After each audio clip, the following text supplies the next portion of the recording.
A Sari in the desert. When she came to visit us from New Delhi, I never wanted Mama, my Hindu grandma, to walk me to school through the empty lot sprinkled with tumbleweeds to Hubert Humphrey Elementary School. The unfortunate and all too common Albuquerque, New Mexico landscaping foes didn't worry me. Mama could handle a weed or three in our neighborhood shortcut to the schoolyard. She could handle much more. She'd grown up in Lucknow, India, and recounted stories to us about the snakes she saw and sometimes killed with the help of the gardener while playing in the gardens near her childhood home. I knew that her historical feats over potentially poisonous reptiles trumped any number of camouflage lizards we might encounter among the prickly, dried-up New Mexican plants. I just didn't want Mama to escort me to school, regardless of the route. My Indian-born Hindu father and my American-born Jewish mother had already made my life prone to taunting questions from inquisitive classmates.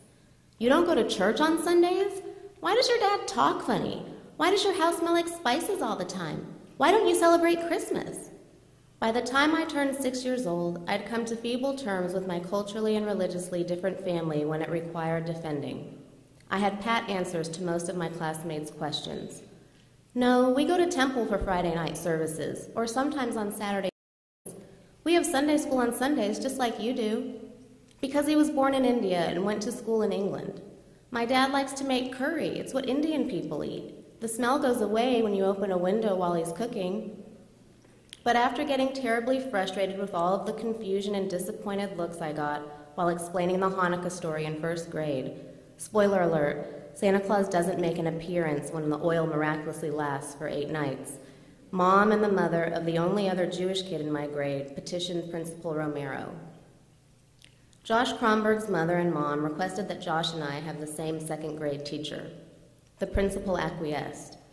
The next school year, my name and Josh's appeared on the same class list. I finally had an ally. Well, I had half an ally. Josh and I fielded all of the Jewish questions together, but he offered no help with the Indian ones. So why in the world would I have wanted to advertise my devoutly Hindu, Indian accented, sari-wearing, bindi-foreheaded, and nose-pierced grandma to the schoolyard mob on my daily trips to and from elementary school? In hindsight, those thoughts reigned shameful, deplorable really in my mind. However, I've had 30 years to reflect on them and realize that the most embarrassing part of my story is that I actually felt that way about my own grandmother. How could I feel ashamed about Mama's clothes? Her colorful silk saris and all their blues, pinks, and greens, typically accented with gold-threaded borders, were each 6 yards of amazing handiwork, not to mention pricey exhibitions of the highest fashion and latest styles in her native India. And how could I feel ashamed about the way Mama spoke English? She learned the English language specifically to communicate with her daughter-in-law and granddaughters. Mama practiced writing English in her weekly letters she sent via aerogram to Mom. Meanwhile, Papa, my grandfather, also encouraged her to take a break from speaking Hindi in their home in exchange for English, so that she'd be ready to talk to her grandchildren once she arrived in America. Mama had traveled to the New Mexico desert because she loved Sheila and me. She specially flew thousands of miles to help Dad take care of us after our mother's leukemia diagnosis. Within days of my parents' decision to seek the best cancer treatment for Mom and admit her to a hospital in Seattle, Washington, Mama obtained an extended tourist visa for travel to the U.S. While Dad worked during the week and traveled to Seattle every weekend to see Mom and stay on top of her doctors and her disease, Mama took care of us. Mama never complained that Sheila and I didn't speak Hindi. She accepted the absence of her beloved Indian soap operas and looked forward to watching episodes of Matlock instead. Despite her Hindu faith and vegetarianism, Mama never refused to make our meals.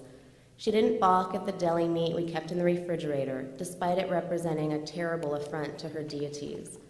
Every time she touched roast beef to make sandwiches for my school lunches or boiled a hot dog for Sheila's afternoon snack, Mama violated countless Hindu tenets, but she kept the shame to herself. Mama made friends with our neighbors and started delivering hot dishes of saag paneer and moong dal to them. She tolerated my daily violin practice, even applauded the screeching as I drew my bow across the strings, when she should have been reciting her daily prayers in absolute silence and with unwavering focus. And when I told her I could walk to school on my own, Mama ignored me. She'd set down her Hindu prayer book, slide her feet into her worn leather chappals, remove her silver hair bobby pin to tidy her bun and repin it, wrap her beige wool shawl around her 5-foot frame, lock the front door deadbolt right below the tilted mezuzah Mom had installed on our doorpost, and then wrapped her house key in a clean, white cotton handkerchief before stuffing it into her bra.